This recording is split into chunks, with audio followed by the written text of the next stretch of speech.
Katie again from Rust and Stardust Productions. Nice to see you all again on this lovely day. As you'll notice, I've taken myself outside in my garden. I'm lucky enough to have a garden, so I thought spend as much time outdoors as I can in this beautiful sunshine. Apologies, I'm in the shade, but I thought you don't need to see me because I've got a friend with me today. So instead of showing you how to make a puppet, I'm going to show you one of the puppets that I have made and just talk about him a little bit. Sorry, my washing is just wafting behind me, again making the most of the sunshine. So I've got this puppet here today who we affectionately call Bob, but he is our Wild Man puppet from our very first production, the Wild Man of Orford. So he is a merman, is the sort of take we went with. Some people have explored his character before and given him lots of different looks. We went for a sort of green man, merman look. Now, the Wild Man of Orford is a story from Suffolk folklore. It's actually chronicled that a wild man was caught in the fishing nets in Orford Ness and taken to Orford Castle and held prisoner. So it's quite a brief snippet from history. It's written as factual. Whether it happened or not, that's up to you. We like to think it did happen. So we took that little snippet from those chronicles and turned it into our very first production that we did as a company. So there was more than 2 of us for that particular production. There were quite a few of us on stage and a few other puppets as well. We had a lovely harpist underscoring the whole show, which was magical. And in our story, Bob, the wild man, he was caught by some rather silly fishermen and taken to the castle to see the officials there. He was held prisoner. He wasn't treated very nicely, but he was befriended by a local girl who made fishing nets, and she helped him escape. So it's a really happy ending, very magical show, very dear to our hearts as our first ever one. So Bob is a particular favourite of mine just because he was the first ever puppet I made. So I thought I'd talk a little bit about how I made him and why I decided to do certain things. So he is made entirely out of recycled and repurposed materials. I decided to do this from the outset and try and have that as a major part of my practice. As a company, we try to be as sustainable as humanly possible. We hand make as much as we can, sets, props, costumes, puppets, from things that we can repurpose. We were nominated for the Sustainability Practice Award when we toured this show to the Edinburgh Fringe Festival, so that was really lovely that we were recognised for our efforts to be sustainable. He is made out of lots of different things, all things. I didn't buy anything for this puppet except for his eyes. Everything was foraged pretty much. We have a lot of craft boxes as a company, so we raided the craft box.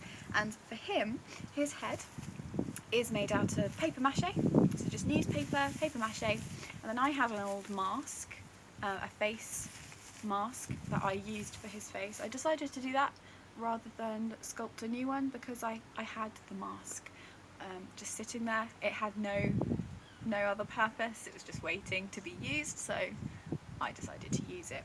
So I popped that on top of my paper mache'd head, and then I used Mod Rock over the top. If I bring him a bit closer and get a better look. It's a bit shadowy out here in the garden. So Mod Rock is a plaster of Paris sort of bandage that you moisten and pop on to your pieces, and it makes it go rock hard, which is fantastic, so it makes it really, really durable, especially for a puppet. They get thrown around a lot on stage, so it's good to try and make them last as long as possible.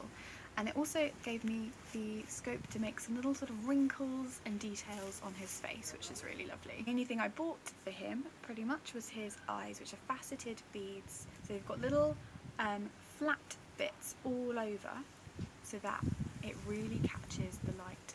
Bob is a non-speaking puppet, so it's really important that his eyes give him a lot of character and say a lot without him actually having to speak.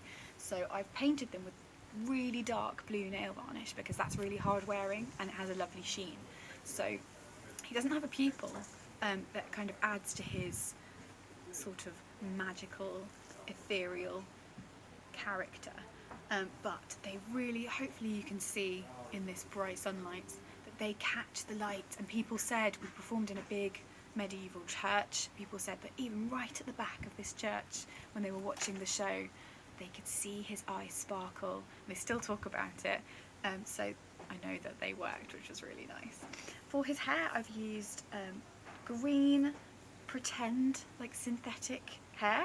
I'm not sure what you'd normally use this for, probably plaiting it into your own hair.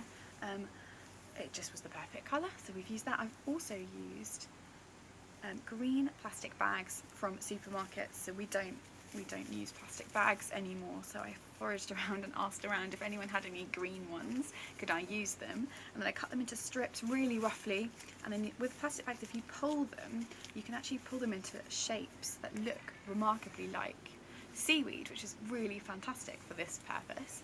I've also used things, I've actually foraged from various beaches around the world. I found some really crusty string on a beach, or like rope, that had unravelled, which made really great hair.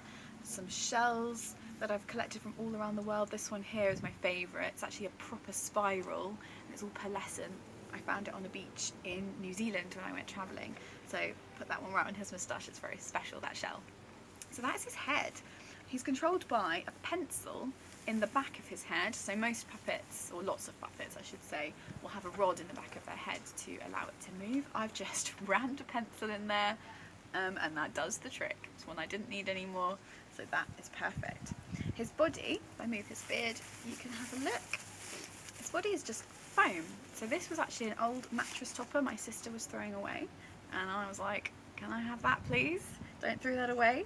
And I've just, with scissors, I've cut it into the shape I wanted, so I've given him some fairly impressive muscles actually. I think if a merman swims through the sea, he's gonna be pretty fit. So he's got very impressive six-pack going on there. And then I've covered it in just scraps of fabric that I had in my stock, and painted it. So I've done a base coat of green, then I've picked out highlights with gold and done lovely really dark blue shadows, so that again from the back of the theatre you can see his shape, he's not just flat. Same for his arms, just that foam again. His hands, I've used rubber gloves, and I put them on my own hand, and I wrapped parcel tape around all my fingers and my palm and everything, so that it held the shape of my hand. Pulled my hand out, covered it in fabric and painted it, and I've also put a little bit of fabric in between his fingers for webbing to make him look a bit more fishy.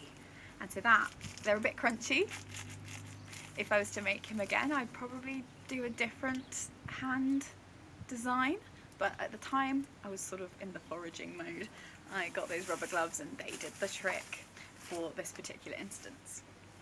Now his tail, if I lift him up, I can't show you the whole of it, but it's some old Hessian that I dyed blue and stitched it into the shape I wanted, and I've just got like toy stuffing in there to keep it light but also allow it to bend, because he needed to sort of thrash about and swim in certain points. And I've stitched, I don't know if you can see, I've stitched little scraps that I've cut into scale shapes on there, and then dry brushed the whole thing with gold.